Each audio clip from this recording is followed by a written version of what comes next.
दशमी, ग्यारस और द्वादशी। दशमी, एकादशी और द्वादशी। एकादशी का व्रत, दशमी की रात्रि को जो आप भोजन करें वो सात्विक करें। एकादशी के दिन भोजन ना करें, अन्न का भाग ग्रहण ना करें। अन्न का भाग ग्रहण ना करें।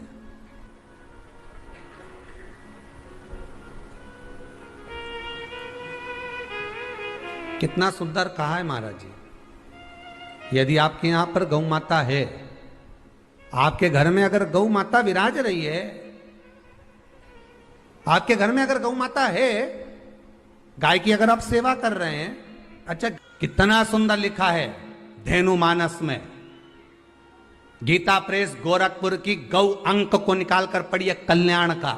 उसमें लिखा है ब्रह्म मुहूर्त में सुबह के समय पर गाय की पूंछ को पकड़कर या गाय की रस्सी को पकड़कर जो 2 कदम भी चल लेता है, उसके लिए भगवान विष्णु बैकुंठ का मार्ग और कुबेर का मार्ग प्रशस्त कर कर खोल देता।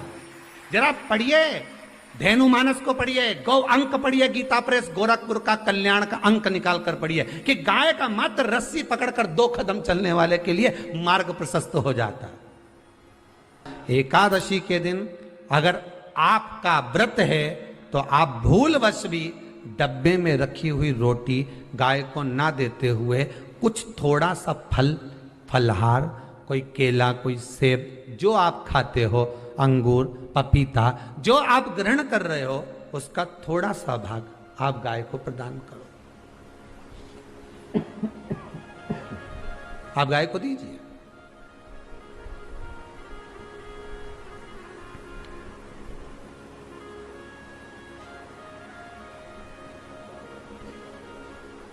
थोड़ा सा भाग आप गौ माता को प्रदान करो, थोड़ा सा।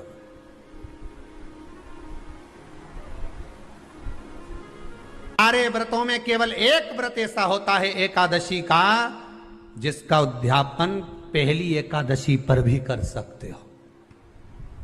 सारे उद्यापन में केवल एक उद्यापन ऐसा होता है, सारे व्रतों में एक व्रत का उद्यापन ऐसा होता है, वो है एकादशी का। ये जरूरी नहीं कि 26 पूरी होगी तभी तुम करोगे, या तो पहली में ही कर लो या फिर 26 पूरी हो तब कर। पर उद्यापन, अब तुमको ऐसा लगे कि हाँ मैं अभी तो जीऊंगी हो, अभी तुम्हारा बाल भी धोला नहीं हुआ, तुमको ऐसा लगे तो अभी तो मैं तो बढ़िया, तो फिर भले मत करो। पर एकादशी का नियम कह रहा है, एकादशी का यहाँ 18 नियम में से एक नियम कह रहा है कि एकादशी का उद्यापन पहली एकादशी पर भी हो सकता है, पहली पर भी कर सकता है, फिर तुम्हारा मन पड़े तब। क्यों? तो पहली पर करने से क्या फल मिलेगा?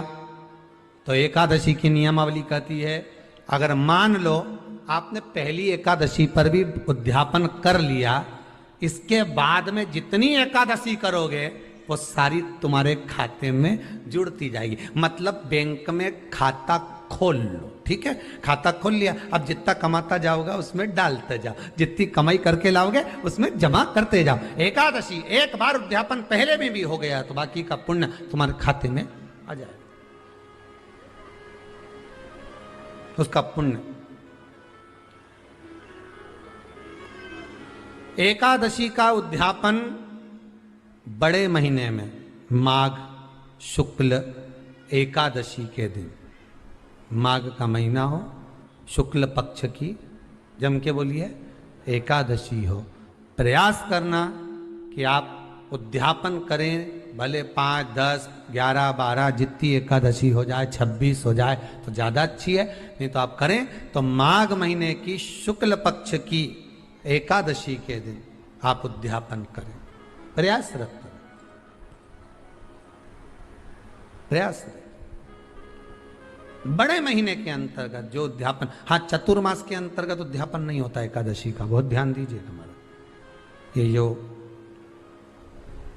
सावन भादो कुंवर कार्तिक जो 4 महीना होते हैं भगवान के शयन करने के, इसके अंतर्गत एकादशी का उद्यापन नहीं होता, और इसके अंतर्गत उद्यापन करना भी नहीं चाहिए एकादशी। महाराज एकादशी का उद्यापन माघ महीने की शुक्ल पक्ष की एकादशी के दिन आप बहुत प्रेम से आनंद के साथ करिए महाराज। परंतु एकादशी के उद्यापन में सबसे ज्यादा अगर कुछ जरूरी होता है तो 24 तरह का नैवेद्य जरूरी होता है। कितने तरह का? 24 तरह का नैवेद्य। अब आप कहोगे गुरुजी उद्यापन हम कर रहे हैं एकादशी का, तो उसमें तो फलहार का हमें नैवेद्य बनाना चाहिए। तो फिर ये पुराण के अंतर्गत स्कंद पुराण में ये चीज लिखी है कि एकादशी का जब उद्यापन करते हैं तो 24 तरह का नैवेद्य बनाकर सिद्ध करते हैं। 24 तरह का नैवेद्य जान रख लेना, का हलवा बना लो, खीर बना लो, पूड़ी बना लो, सब्जी बना लो, पकौड़ा बना लो, भजिया बना लो, ऐसे 24 तरह का नैवेद्य अलग अलग चाहिए। पर लोग क्या करते हैं, खोपरा पाक बनवा लेते हैं 1-2 किलो और 24 जगह रख देते हैं। स्वीकृत नहीं है। 24 तरह का नैवेद्य रखा जाता है।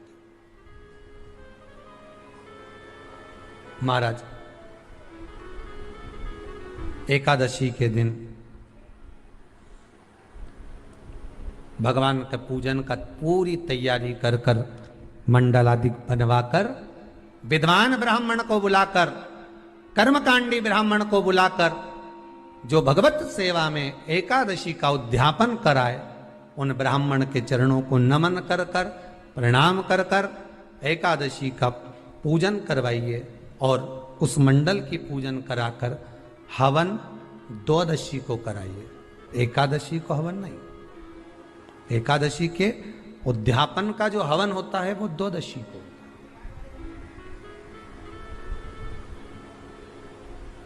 एकादशी का उद्यापन द्वादशी को बड़े प्रेम से आप खूब आनंद से हवन पूजन कराओ। पूजन कराने के बाद, हवन कराने के बाद 26 जोड़े ब्राह्मण ब्राह्मणी के बुलाकर भोजन कराकर उनको भाव से जो आप समर्पित कर सकते हो, जितनी आपकी सामर्थ्यता हो, उस सामर्थ्यता के अनुसार आप दान धर्म पुण्य करो, आप उन्हें प्रदान करो। और बन सके तो एकादशी की रात्रि को भी जागरण करें और द्वादशी के दिन जिस दिन हवन करें उसकी भी रात्रि को कुछ जागरण करें। जागरण का मतलब पहले भी कथा में कहा, प्रदोष की कथा में वर्णन किया था। हम ये नहीं कहते कि तुम पूरी रात जगो, हमारा तो निवेदन है 15 मिनट का करो, आधे घंटे का करो, 20 मिनट का करो, पर रात्रि के समय थोड़ी देर अगर एकादशी का उद्यापन कर रहे हो तो जागरण थोड़ी सी देर अवश्य करें। नहीं कर सकते अकेले बैठकर राम नाम जप लें, भजन कर ले, पर करो।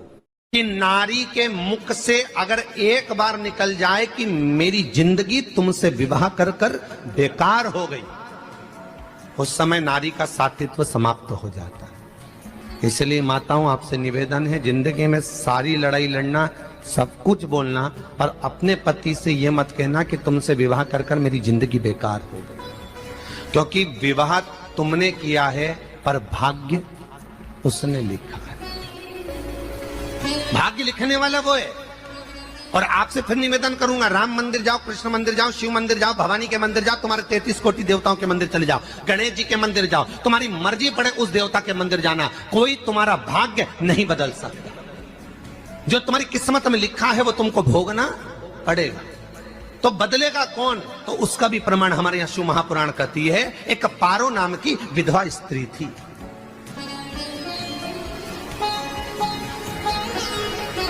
क्या नाम है उसका? नाम पारो। विधवा है, पति नहीं है, एक बेटा है।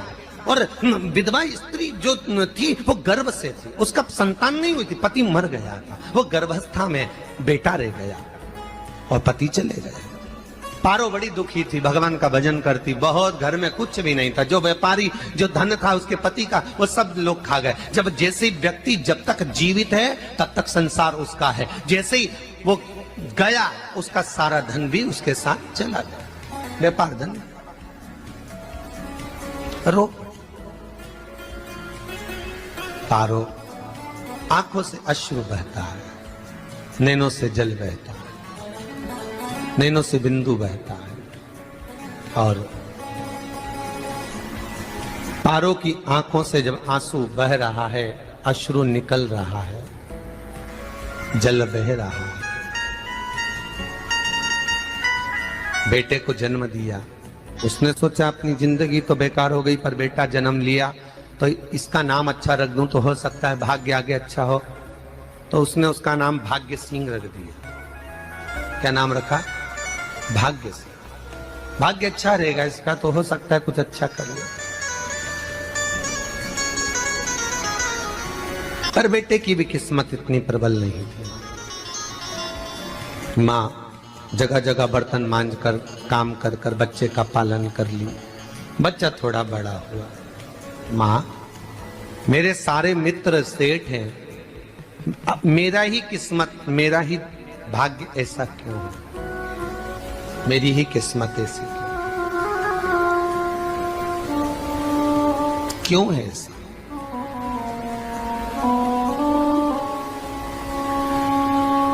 माँ मेरी किस्मत में इतना दुख क्यों लिखा है?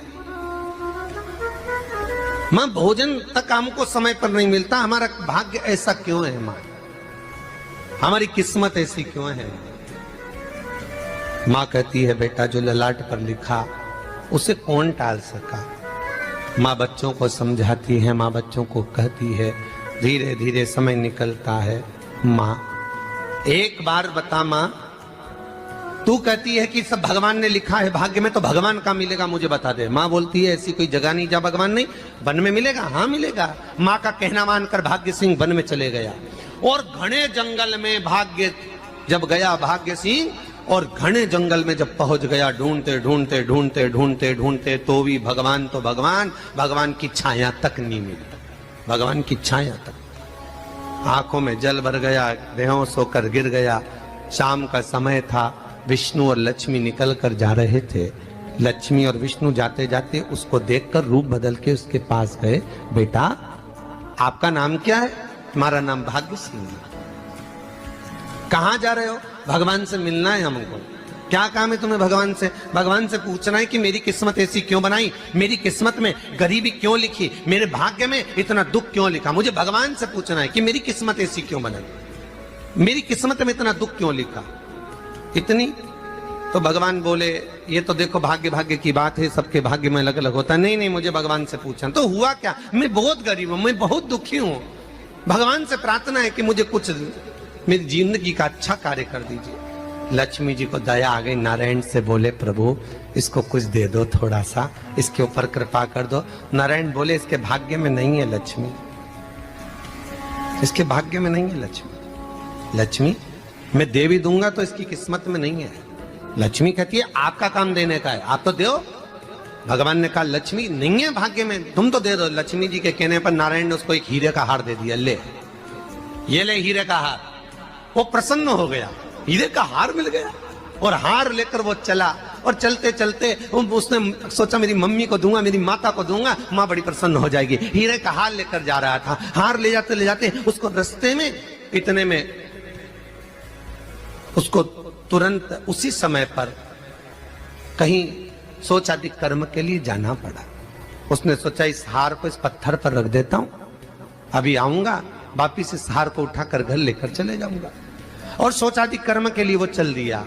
गया, हाथ धोकर आया, इतने में चील उड़ती उड़ती आई, उसका हार लेकर चली गई। आके रोने लगा। माँ को जाकर कहा माँ किस्मत तो देख, इतना जोरदार हार मिला था हीरे का, पर भाग्य में नहीं था, नहीं मिला। इतने में वो रोता रोता तुरंत फिर भगवान के पास गया। रोता बिलखता फिर पहुंच गया वन के अंदर, फिर भगवान मिले। भगवान ने पूछा अब क्या हुआ? प्रभु मेरा हार तो वो हीरे का, मेरा हीरे का हार ले गई चील। भगवान बोले देख भैया हम तो तेरी किस्मत में था, वो कर दिया, अब आगे तू एक काम कर, ब्रह्मा जी से जाके मिल। ब्रह्मा जी कहाँ मिलेंगे? यहां से आगे जा, ब्रह्मा मिल जाए।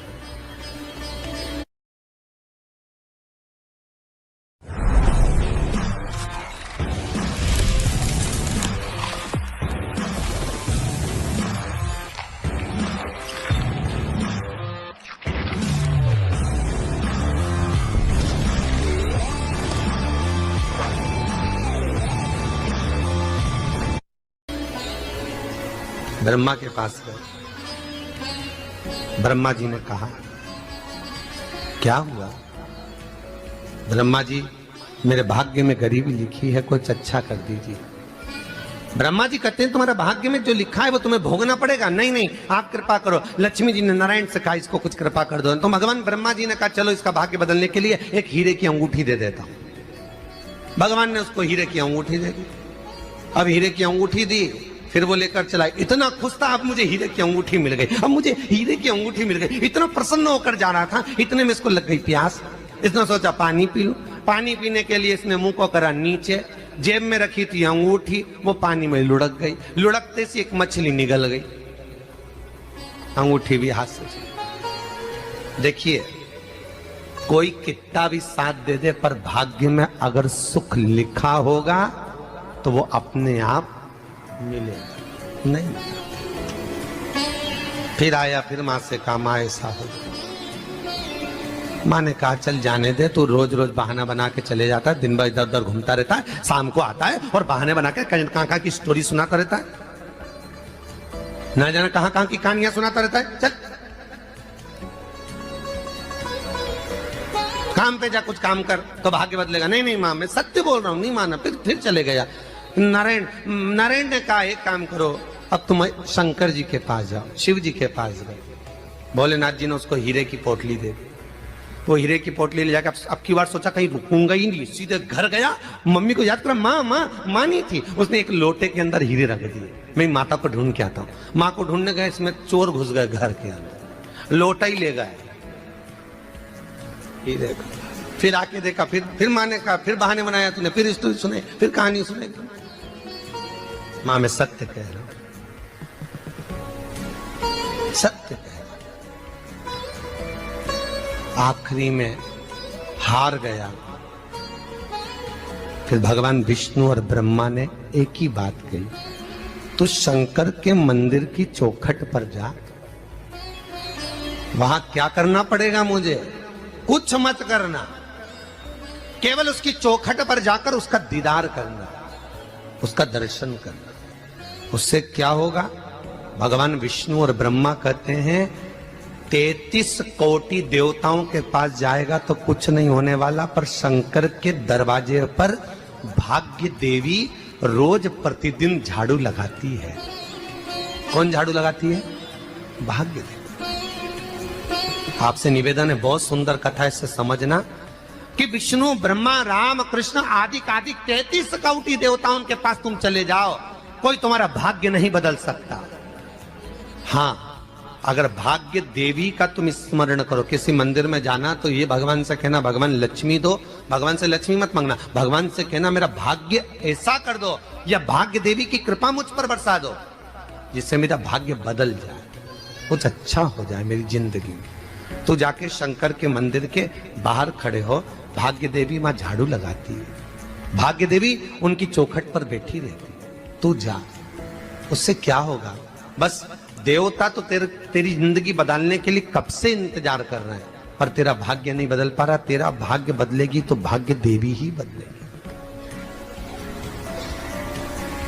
गया, शिव मंदिर के दरवाजे पर जाकर खड़ा हो जाता, भीड़ होती तो दरवाजे से दर्शन कर लेता, बाबा से नयन मिलाता, रोज प्रतिदिन जाता। एक दिन शंकर जी ने भाग्य देवी से कहा, देवी इसका भाग्य बदल दो।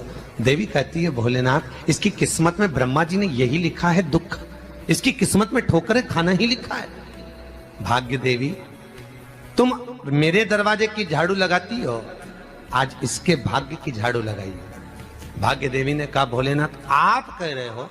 हाँ मैं कह रहा हूं, क्योंकि मेरे दरवाजे पर इतने दिन से रोज आ रहा है और मेरे दरवाजे से खाली चले जाए अच्छा नहीं लगता। भाग्य देवी ने भाग्य बदला, एक सोने का सिक्का झाड़ू लगाते लगाते दरवाजे पर पटक दिया। उस सोने के सिक्के को लेकर वो चला और सोने के सिक्के को ले जाकर उसने माता को दिया। अब भाग्य कैसे बदलता है वो देखिए। सोने का सिक्का लेकर गया और तुरंत वो सोने का सिक्का घर में पहुंचा, रात से ठाठ हो गया, बेचकर भोजन की व्यवस्था करी। एक दिन मां ने सोचा कुछ ऐसा करूं कि मैं मछली का व्यापार करूं, और मछली खरीदने के लिए गई। और मछली खरीदने के लिए गई, जो मछली मिली दे तो दी व्यापारी ने, परंतु घर लाते लाते वो मर गई। मरा तो काटा तो इसमें से हीरे की अंगूठी मिल गई। अंगूठी तो मिली, इतने में माँ ने कहा देखो भगवान ने बड़ी कृपा करी, हीरे की अंगूठी मिली। बेटे ने कहा ये मेरी ही अंगूठी है। मछली निगल गई थी। माँ ने कहा बेटा जाओ, थोड़ा आज ब्राह्मण भोजन करने आएंगे, थोड़ी लकड़ी काट कर लिया। बेटा लकड़ी काटने गया, एक पेड़ पर, सूखे पेड़ पर चढ़ा लकड़ी काटने के लिए। काटते काटते उसको पेड़ की डाली पे एक हार टंगा हुआ दिख गया। वो हार वही था जो हीरे का चील लेकर गई थी। वो हार प्राप्त हो गया। आते आते रास्ते में प्यास लगी, सोचा कहीं एक आध बर्तन मिल जाए पड़ा हुआ, तो लोटा पड़ा हुआ मिल गया जिसमें हीरे पड़े हुए थे। जब भाग्य चलता है तो सारी रास्ते अपने आप खुलते खुलते खुलते खुलते चले जाते हैं। जब भाग्य नहीं चलता तो चाहे कोई हीरा दे दे, चाहे कोई सोना चांदी दे दे, चाहे कोई फैक्ट्री खुलवा के दे दे, तो भी कुछ दिन में ठप्प हो जाए। भाग्य चलेगा तो धन आएगा, भाग्य नहीं होगा नहीं। तो भी कुछ मत करो। क्या करना है बोलो तो? जब भाग्य अगर दिक्कत दे तो कहीं जाने की जरूरत नहीं है। एक ही काम करना है, शंकर के दरवाजे पर जाकर उसका दीदार करना।